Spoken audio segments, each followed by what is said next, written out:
Mata yataniyam puttam ayusa eka putta manurakhe evampi sabba bhutesu manasam bhavaye aparimanam.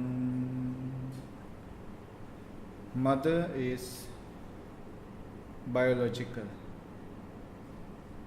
Father is institutional.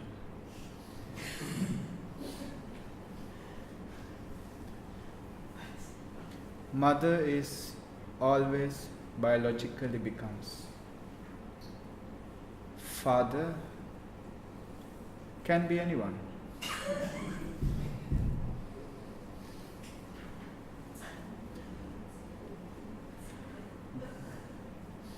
The connection between the mother and the child is natural.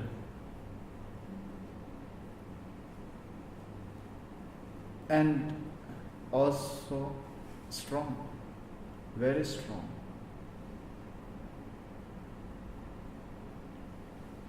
So Buddha, the Bhagavan,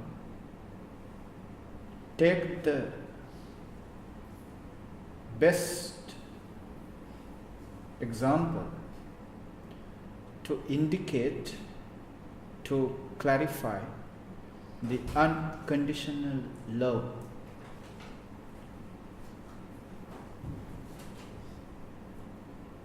How the love should be without any condition.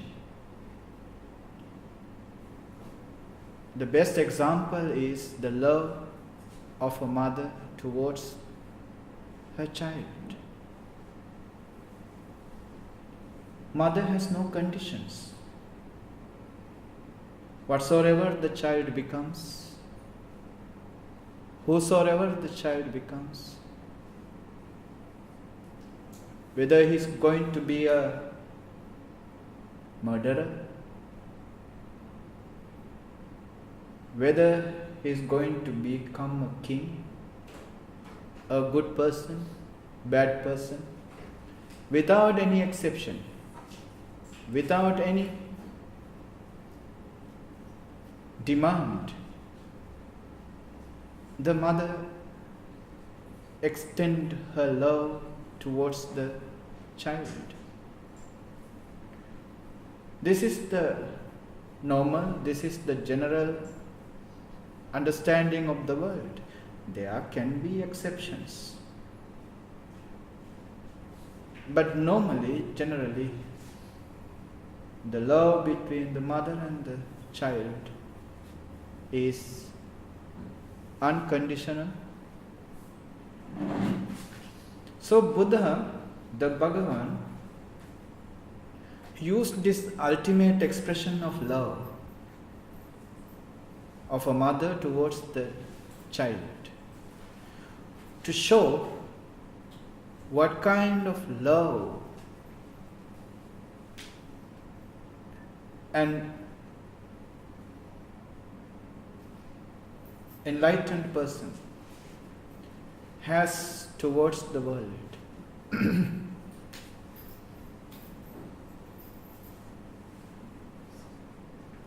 The metta in the full expression happens in a mother's heart towards the child.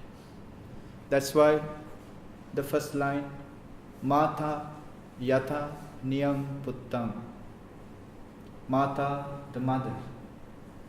Yatha, as. Yang puttam, her. Puttam is normally translated as the son. But in the Indian tradition, puttang is used for the son and the daughter equally.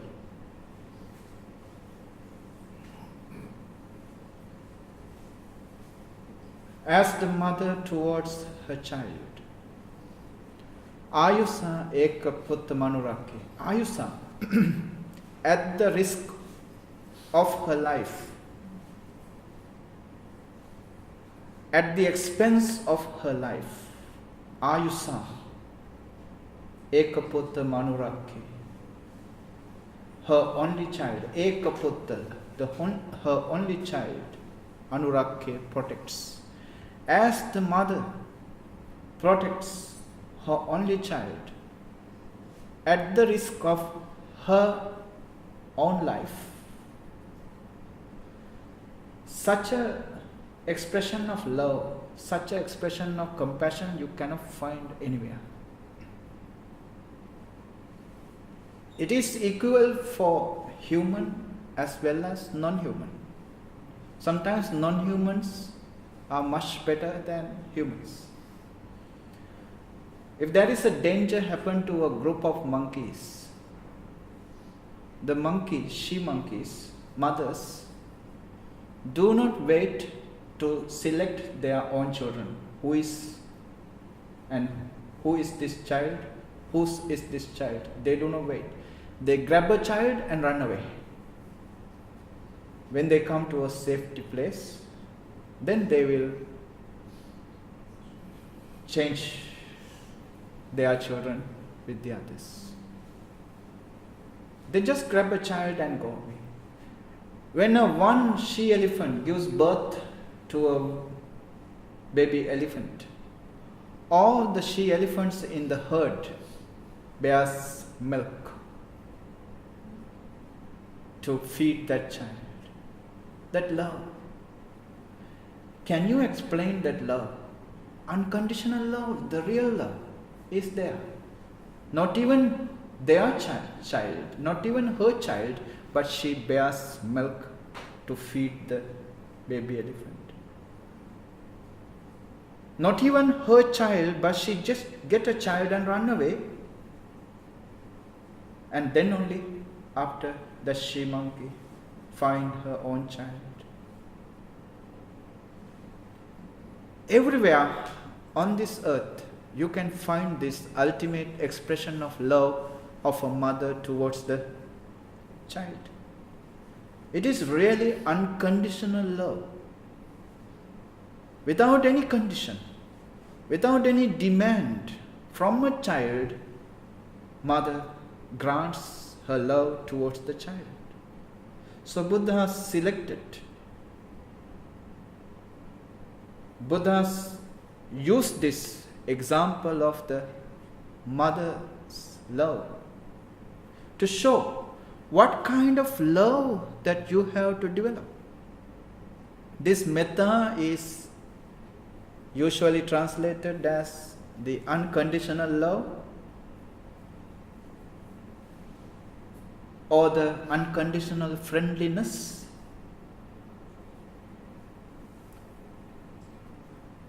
And how this unconditional should be explained, that uncondition should be explained. The unconditional heart of a mother towards the child. How she feels when she sees the child crying. How much she feels in her heart the compassion, the love, the compassionate love towards the child. To stop its crying, to stop its pain. It is something unexplainable. So Buddha said, you must develop such a love. Evam pi sabba bhutesu. Evam, thus. Sabba bhutesu. All the beings. Bhuta. Bhuta is the normal translation. Bhuta are the spirits. But the Dhamma translation, Bhuta are the ones who are living. All the living beings. Evam pi sabba bhutesu. Such a love towards all the beings in the world. Manasam bhavaya parimana. These thoughts, manasam, these thoughts, bhavaya, develop aparimanam, endlessly, infinitely. should be developed towards the whole humanity, to all the beings in the world, beyond even the limit of humanity. Here we should not take metta as simply as we think. Metta is a domain of the enlightened masters. All our love naturally based on conditions.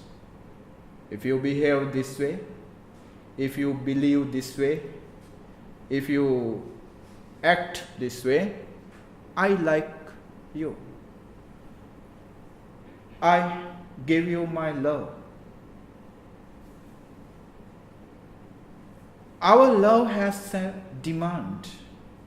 Our love has an address.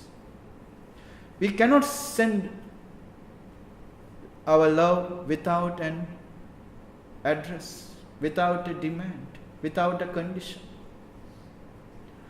Our love has no way can be compared to the metta mentioned here. So we shouldn't take that metta lightly, non-seriously.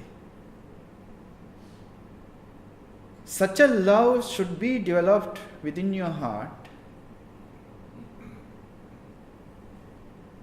First, towards yourself. Unconditional love towards yourself. How many times you condemn yourself? Your weaknesses you condemn. Your mistakes you condemn. Your past you condemn. Mistakes in the past you condemn. Your inabilities you condemn. Oh, I cannot do that. You look down upon yourself. You develop inferiority complex. You look down upon yourself. You develop conditions upon yourself. You don't have an unconditional love towards yourself. So how can you develop an unconditional love like a mother has towards her own child? Buddha says you have to develop such a love. First, be unconditionally love towards yourself, then to the rest of the world. The rest of the world, he explains this way. Mettancha sabbalokasmin manasam bhavaye aparimanam uddhancha uddham adocha tiriyamcha asambadham averam asapattam. Sabbalokasmi, to all the beings in the world. Sabbal, all. Lokasmi, whoever live in this world. Mettancha sabbalokasmi. Your metta, my love, my friendliness, my friendly heart, my compassionate friendliness towards the all beings living in this world. Manasam bhavaye aparimanam. He repeats, you have to bhavaye, develop, cultivate. Manasam, these thoughts. May my love be spreaded, be gone to the whole living beings on this world, in this world. Manasam bhavaye aparimanam. Limitlessly, endlessly, infinitely. Now how should be spreaded? How should be sending them? Uddham, to the above. There are beings above you. Visible, invisible. Uddham. Adho, below you. On this earth, on this ground, so much of living beings are there, visible and invisible. Tiryam, across, horizontally, all around you. Now, this is all encompassing. All belong to this. Uddham, Adho, Tirya. It is not one directional. It is everywhere. You cannot have any selection.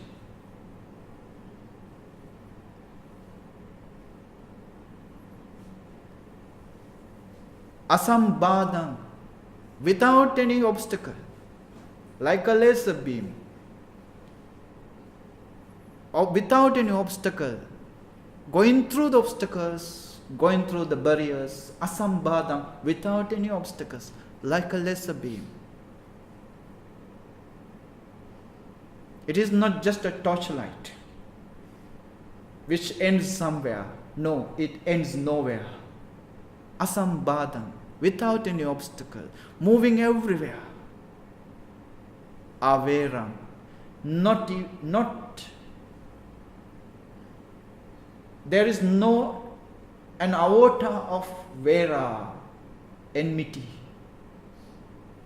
in the heart of that person. If there is an iota of enmity, a little bit of anger towards somebody, your metta is sambādhaṃ, your metta has a barrier. Because that person, whoever it is, exclusive, not inclusive. If you have a little bit of an iota of anger towards somebody, a little bit of anger towards somebody, then your metta is not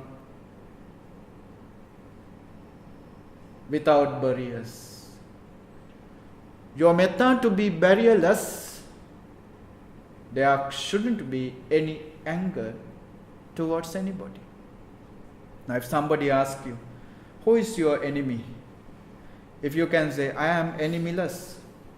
People can be enemies, but I am not an enemy of anybody. I don't have enemies. If you can say this honestly, in your heart, looking at your heart, are there anybody that I can say that this is my enemy? Then you cannot have the metta the Buddha is explaining. Because it is a barrier. Your metta doesn't go beyond that person.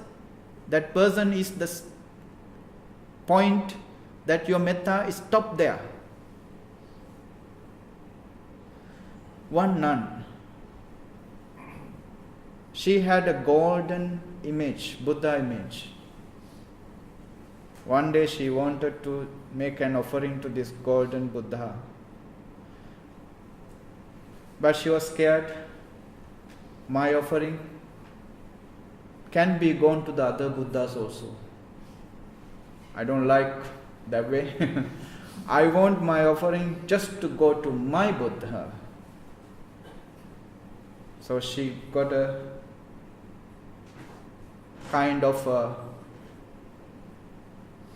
plastic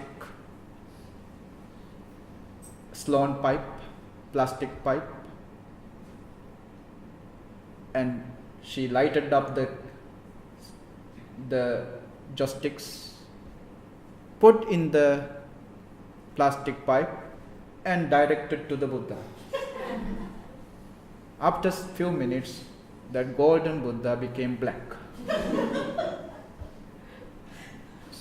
When your metta is towards one type of people, and when that metta is against other type of people, one of these types will get black.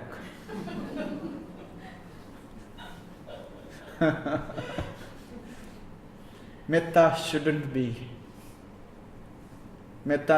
have a plastic pipe. Metta shouldn't have an address. That is, if you have an address, if you have a barrier that your metta doesn't go beyond that, that is not metta. Still it is conditional love. You have a condition. You follow my conditions, then I will give you my love. my friendliness given to you, if you follow my orders, follow my condition, if you be what I want to be, what I want you to be, then my love is to you. Otherwise, my hate. That is not metta. Metta is, clearly understand, unconditional love. Some religions say our religion is the compassion, religion of compassion. But they criticize others who do not follow their religion of compassion, who do not accept their religion of compassion. They criticize those people who do not accept their religion of compassion, who are not in their fault. So what happened to their compassion? That compassion is conditioned compassion. People who do not accept their compassion, they hate them, they argue with them, they scold them, they fight with them. That is not compassion. The real compassion is similar, equal to the friend, to the enemy, to the people who follow, to the people who do not follow. Remember that way. Metta becomes the real metta when it is unconditional. If there is a condition, then it is not asambhadam. There is sambhadam. Sambhadam means barrier is there. Asambhadam, barrierless. Averam, without an iota of anger, enmity is there. Asapattam, without any likes or dislikes. Asapattam, without any favorites, without any people, any type called favorite. These are my favorite people. These are my favorite ones. Now you see, metta is not that easy, Metta is not that easy to practice. Yeah, these are the domain of the Buddhas, Bhagavans. The real metta arises in the Bhagavans, in the Buddha's heart, because he has no condition for anyone. He is the only unconditional person. Whoever goes to him, may be a king, may be a pauper, may be a murderer, may be a saint. Everyone is similar for him. There is no dissimilarities between any of these people for the Buddha. Real unconditional love is there. So Buddha says, when you develop metta, that unconditional love should be spreaded uddam adho tiryam. Then asambhadam, without boundaries. Averam, without a little bit of anger. Asapattam, without favorites, or without unfavorables or favorables. Next one. Tittam charam nisinnova sayanova yavatas vigatamindho etang sating aditteya brahmametam viharam nidhamaho. Now, metta should be part of your life. It is not something outside to you. By and by, it should come to your heart. It should be mixed with your blood. It should be part of your soul, part of your life. It is within you all the time. Whatever you say, whatever you do, all your actions, all your words come out of this love. Come out of the friendliness. He says, Tittam, when you are standing, Charam, when you are walking, Nisinnam, when you are sitting, Sayanova, when you are sleeping. Now all these actions, this is the actions, whatever you do, these are the actions happening in your life, to your body, in your life. When all these actions happening within your life, these actions must be mixed with metta, with love. You cannot stand angrily. You have to stand with the love, with the friendliness.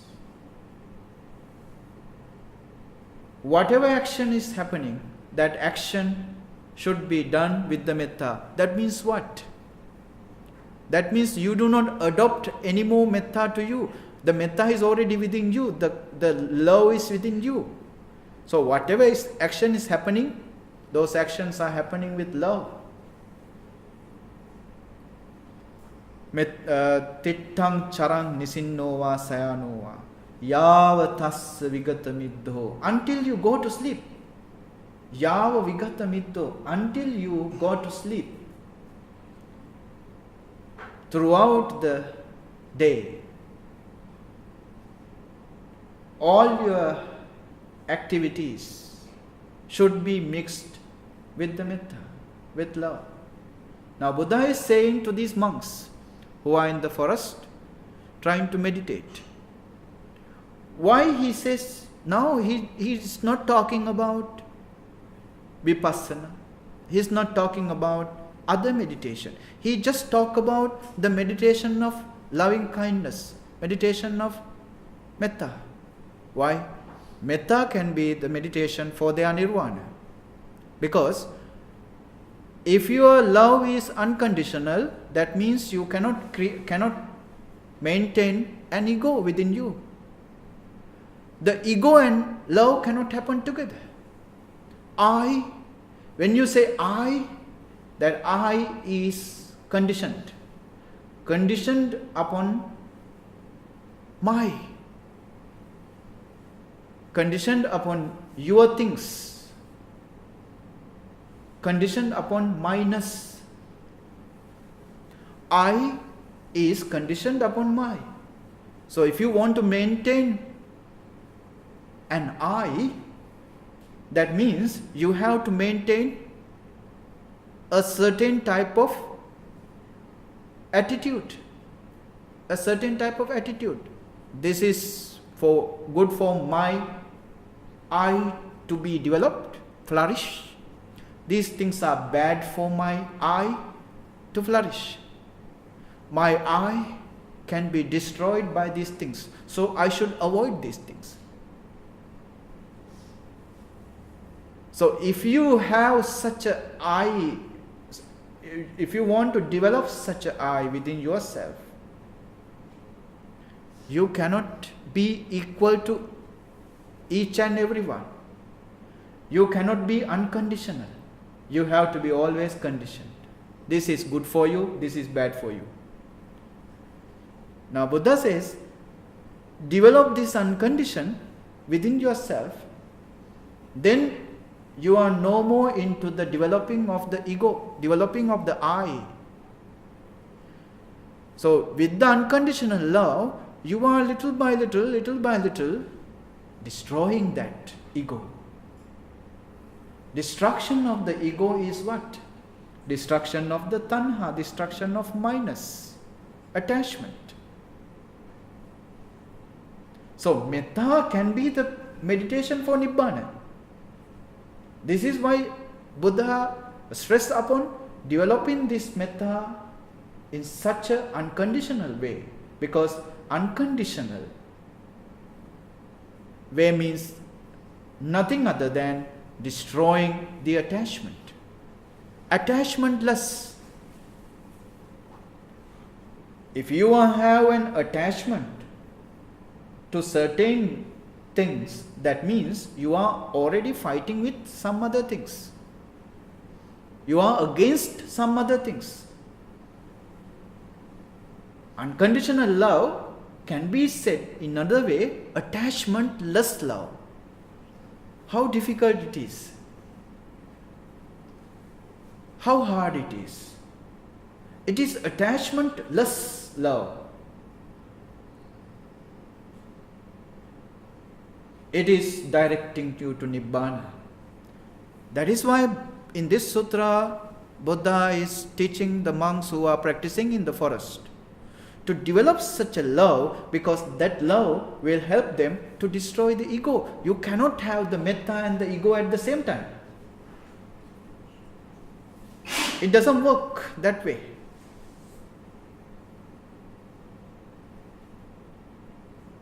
So Buddha says, Tittang charang nisinno va sayano va yavatasya vigatamiddo. Until you go to sleep, develop such an unconditional love within yourself to you and then to the rest of the world. Uddham ado tiriyam. To the above, to the below, and to the across. To all beings in the world. He says, Etang sating aditteya. Etang sating. This awareness aditteya maintain. Do not let it go. Do not let it loose. Do not let it miss. Aditteya. Aditteya can be we can say, you must determine. Aditteya. You must make a determination that you maintain this sating awareness. Etang sating. This awareness should be focused upon, should be maintained, should not let go, should not let it miss you. Etang sating aditteya. What sating? What awareness?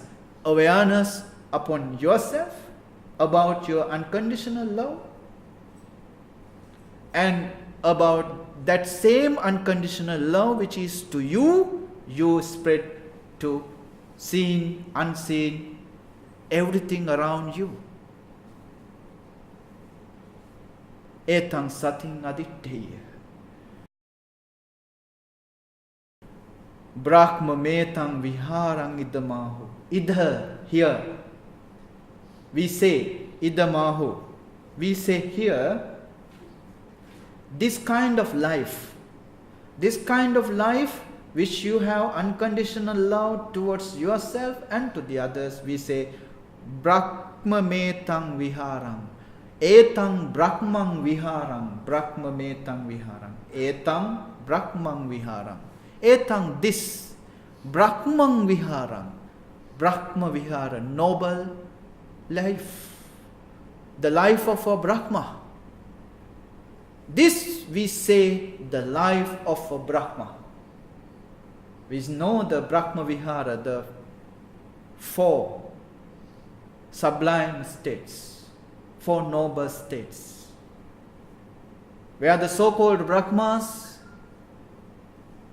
their lifestyle begins with metta, karuna, mudita, upekka. Begins with metta, then goes karuna, mudita, upekka. So this is the life of the Brahma.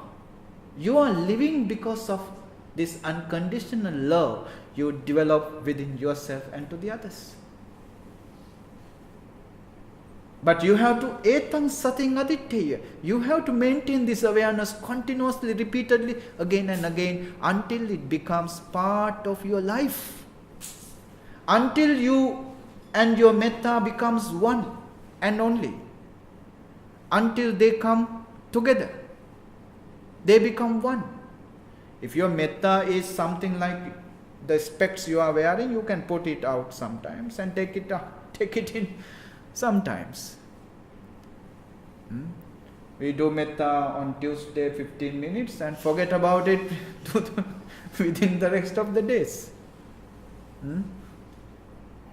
You wear your office clothes to the office. When you come back, take out that office clothes and some other cloth. Metta shouldn't be like that. It is not just for 15 minutes and forget about it. No, it should be part of your life. That is why Buddha says, Tittang charang nisinno va sayano va. Whether you are sitting, whether you are sleeping, whether you are standing, whether you are walking, metta should be there. Then by and by, it will become part of your life. Your life and the metta will be one. Not a duality, only the oneness, singularity is there. Then that kind of lifestyle, Buddha says, Brahma metam. It is etam, this is a Brahma vihara. This is the life of the Brahma. This is the lifestyle of the Brahma. Then the last one. This is very important. Now Buddha says, with this, how your wisdom grows up. Wisdom develops. Development of wisdom with the love.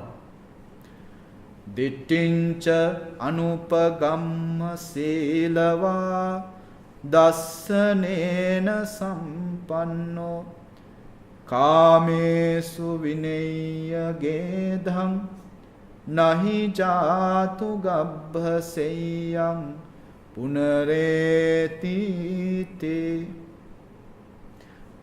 This one better understand clearly, because I have read a few books before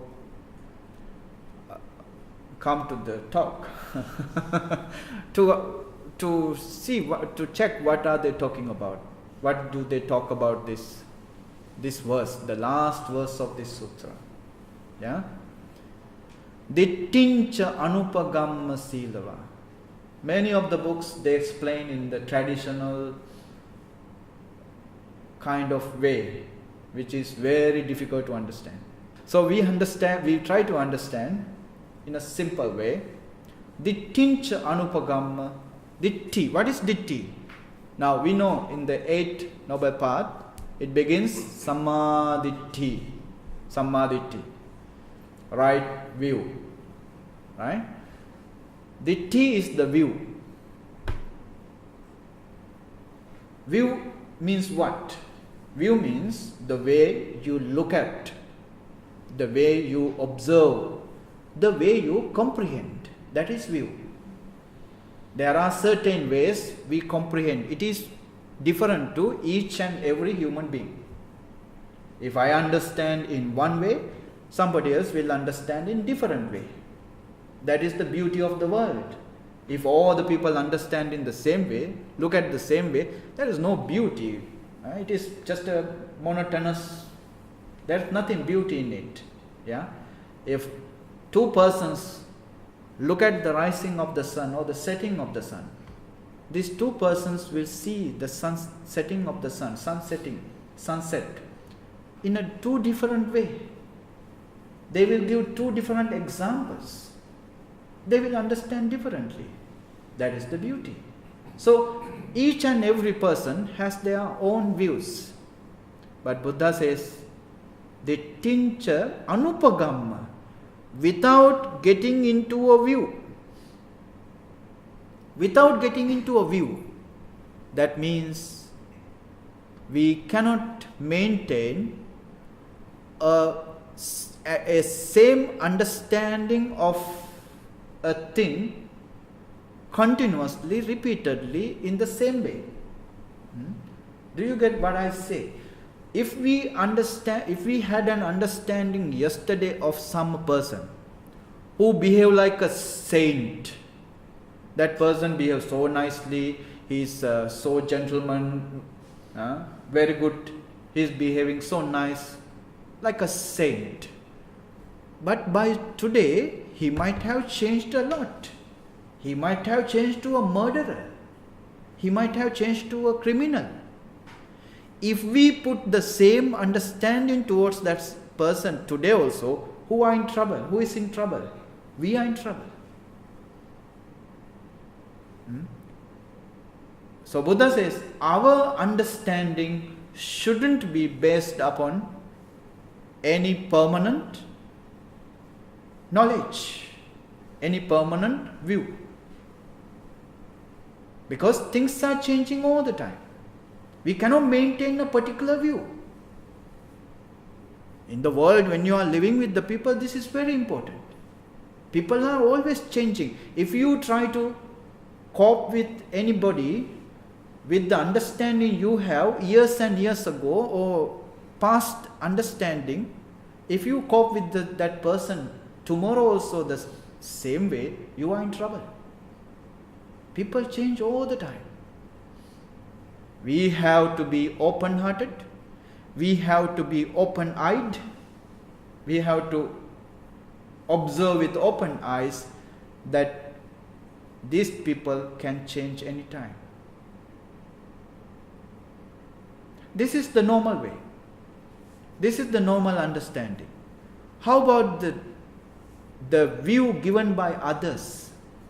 Religious view, social view given by others.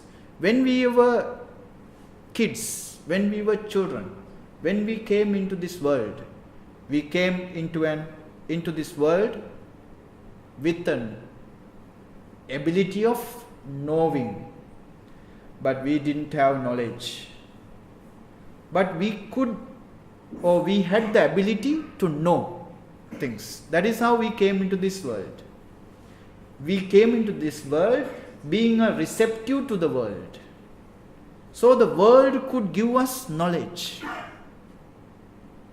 Our parents started giving us knowledge. Our society where we are living started giving us. When we started schooling, the teachers started giving their knowledge. Our brothers, our sisters, the society we are living in started giving us knowledge. Now, who we really are, we are the ones who are being created by the world. We are the ones who have been created by our parents, by our teachers, by the religious masters, by the society, by the people around us. They created a self within us. They created a knowledge within us. Now we look at the things with the knowledge they created within us. So our knowledge based on what? Our view, our vision, our observation is based upon the knowledge created by our parents, created by the society. So our view is not clean, not pure view. Our view has to go through when we look at something, that whatever we look at, whoever we look at, before that person to be really understood, that understanding goes through layers upon layers of our knowledge, which we accumulated in the past, which is given by others to us. So we are the ones who are imitators. We are created by imitating others. We are not original at all. This is the danger of the view. So Buddha says, do not enter into any view. That means what? We have to go beyond all the knowledge we have accumulated so far. The knowledge which are given to us, we have to go through and go to the original source of our life, the original person who came into this body, the original person who started this life. If we start looking based upon that original person, then only we see the reality as it is. Today we see the reality based upon the knowledge we have accumulated. That knowledge decides what the reality is. We don't know how to look at the reality as it is. And Buddha says, do not give a view to anyone. If you give a view to anyone, that is one of the heinous crimes. One of the heinous crimes. It is very clear. He said, don't give a view. Giving a view is a psychological imprisonment. if we are imprisoned here in this room, that we can never go out, whatever we know, whatever we understand will be limited to this room. Beyond that, we don't know, we don't understand, and we are not ready to understand also. Psychological imprisonment is like that. Beyond that, you are not ready to understand. You are not ready to be receptive to the beyond. You are imprisoned, psychologically imprisoned in area.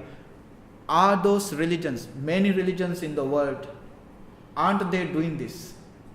Psychologically imprisoning their followers, not to let them be open to other religions, other societies, other people than their particular selected area. Psychologically imprisoning. Do not go to those places. They are sinners. The devil is there. Do not go to those places. They stop their followers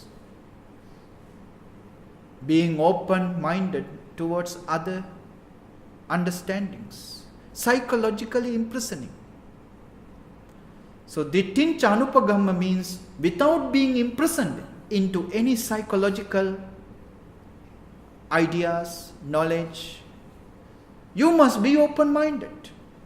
You must be receptive to anything and everything. Because you have the wisdom already.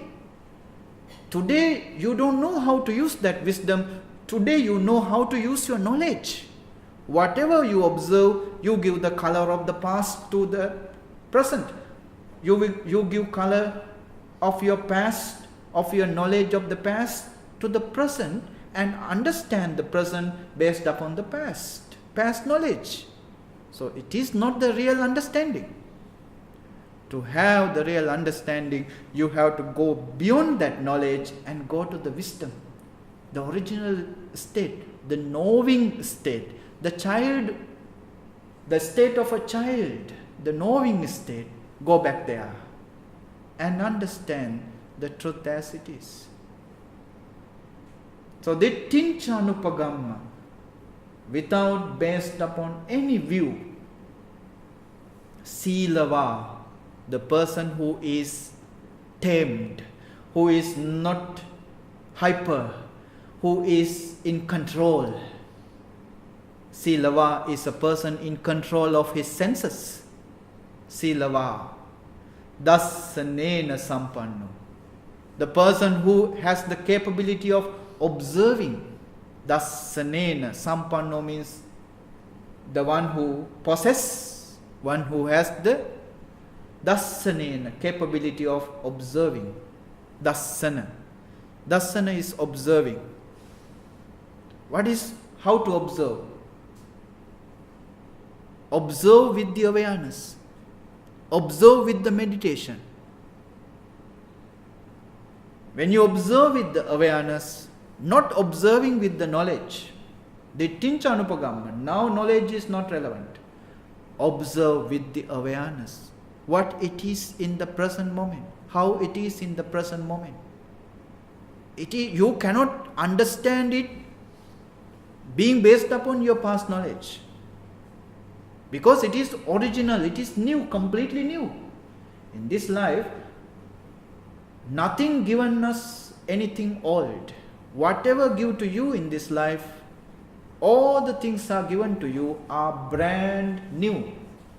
The next moment come to your life is a moment that has never been or never come to you before.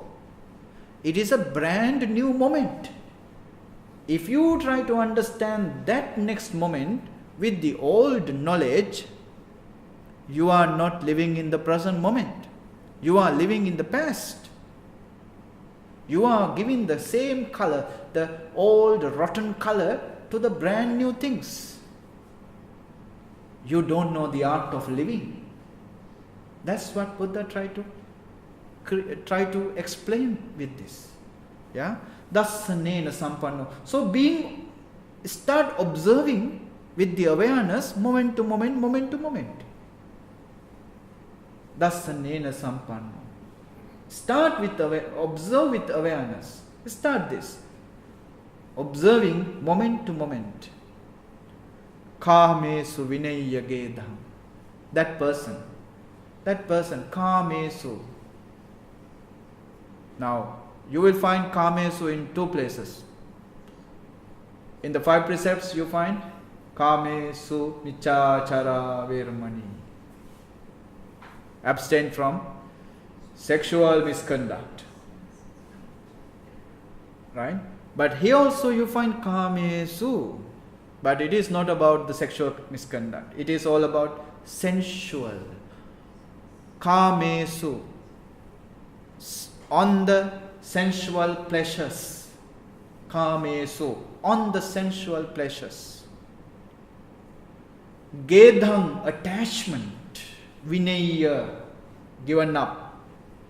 Person who has the capability to observe will give up, will destroy the attachment, gedham, to kāmesu, sensual pleasures. The pleasures coming from the senses, coming from the 5 senses. Why we need sensual pleasures? Why we need the pleasure from outside? Because we don't know how to find the pleasure within ourselves. We don't know how to find the happiness within ourselves. A person who could find the happiness within himself, the joy within himself, the sukha, the piti within himself, that person doesn't need the happiness from outside, happiness from others, the pleasure from others. He is happy unto himself. He is joyful unto himself. So kāmesu, the pleasures, sensual pleasures will be destroyed, naturally destroyed. That person will not be attached to the outside happiness, since he has found the happiness within himself. Kāmesu vinaya, being destroyed, gedham, the attachment. Having destroyed the attachment to the sensual pleasures, nahi jatu gabbaseyam, jatu, never ever. Nahi jatu, never ever this person, gabbaseyam, sleep in a womb. That means rebirth. Gabbaseyam. Seyam means sleep. Gabbaseyam, sleep in a womb. Nahi jatu gabbaseyam. He will never ever sleep in a womb again. Person who had destroyed the attachment to the sensual pleasures find no reason to come back to the human world or to the deva world where the sensual pleasures are abundant. These worlds are called kama loka. Kama loka are the ones who provide sensual pleasures. But the person who destroyed the desire for sensual pleasures will not find or will not be attached to the sensual worlds. 6 deva realms and the human plane, the animal world. He will no more coming into the sensual worlds, kama loka, ever again. Because he had destroyed the desire, attachment for the sensual pleasures. Nahi jatu gabbaseyam punaretiti. Puna means again. Punaretiti. Again, he will be never sleep in a womb again. That means he will be never take a rebirth. So, beginning with the metta, Buddha explains how you should develop metta, how you should spread metta throughout the world. And Buddha says how your metta should be. Don't be misguided that your metta is just as little as you think. No, your metta is the vast. It's such an enormous thing. It is even bigger than you yourself. You will be destroyed because of your metta. You will be destroyed in the sense your ego will be destroyed. Your I-ness will be destroyed. your attachment will be destroyed. So metta itself is a meditation which leads a person for the Nibbana. Because you develop unconditionality. If you develop unconditionality, that means conditions are the one create the ego. I. Just think this way. When we were born into this world without possessing anything. We didn't have anything. Yeah? It says that when we were born, we came into the world with the closed fists. Idea is that I will possess anything and everything in the world. Yeah? True enough, we start possessing things. My mother, my father. How many times we must have fight with our brothers and sisters to keep the mother or the father to yourself, not to let your sister or the brother to come near your mother or the father. How many times as the kids they fight, possessing. Of course, after some time they will move away little bit from the mother, from the father. Then they possess the toys. Then they start possessing the toys, then the school certificates, O-level, A-level, then the degrees, then the bank account, then the property, cars. Possessing and possessing, nothing else. Until we come to such a age, we start possessing the worldly things. Then we find, okay, we are going to give up these worldly things sooner. Then we start possessing non-worldly, the outwardly or the next world. Things belong to the next world. Merits. My merits. My merits, my merits. Beyond worldly. For the next world we possess. We stop possessing to this world by the age of 65, 70. Then we start possessing things for the next world. But the possessing is happening. Whether you possess for this world or next world doesn't matter. Possessing. Why you possess? Why you say my? Why you develop my? Because this my-ness creates an I. Creates an I.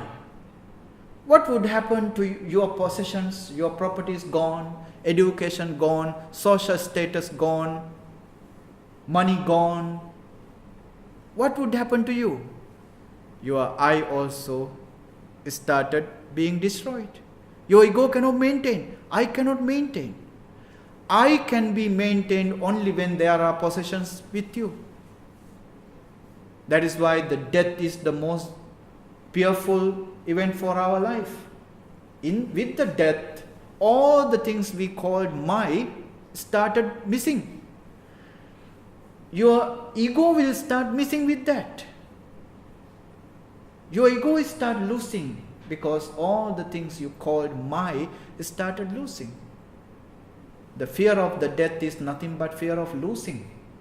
Fear of losing your possessions. Fear of losing your ego. The death happens to your possessions. The death happens to your ego, but not to you. The real you who came into this body, that one you never saw. That one you never know. That one never dies.